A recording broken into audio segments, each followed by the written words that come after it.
Vielen Dank. Many thanks, dear colleagues. As the UEL, we obviously support this report, which clearly shows that young people should not just be involved symbolically.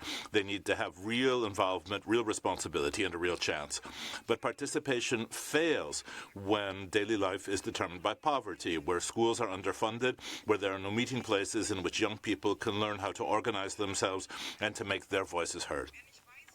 If you don't know if you can afford a field trip, if you have to work outside of school or have to fight for recognition every day, you're not going to have time or wish to be involved. So co-determination is very important for the determination of our future societies, and that's why we call for our member states to direct resources where they're the most needed, to start with schools in the most important areas, to work in communes that are suffering from poverty structurally, to invest in infrastructure and buses and trains that correspond to young people's schedules. And only in this way can we eliminate inequalities and have democratic participation not be a prerogative of those who are already informed and privileged.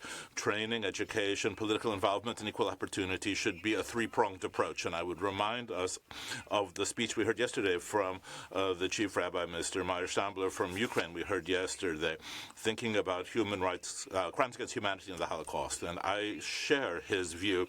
It's not about having 1 hour more or less of teaching. It's about attitudes. It's about transmitting and learning about tolerance and acceptance, courage and resistance. Injustice happens every day. People are discriminated against every day because of their origin, their gender, their religion, their handicap, their age, or their sexual identity. And it's even more important for young people to learn not to accept this and rather strongly to react against it. And this is only possible when our educational institutions are strengthened and using digital media is dealt with in a more critical and more responsible way. And real participation doesn't just mean that young people can vote and speak.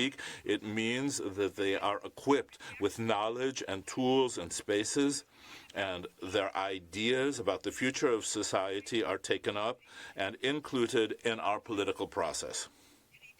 Their ideas need to be implemented, and we must remove inequalities that prevent them from participating. We must give them trust that their engagement will really have an effect and that their voices count. Thank you very much. Thank you very much indeed. Let's move on then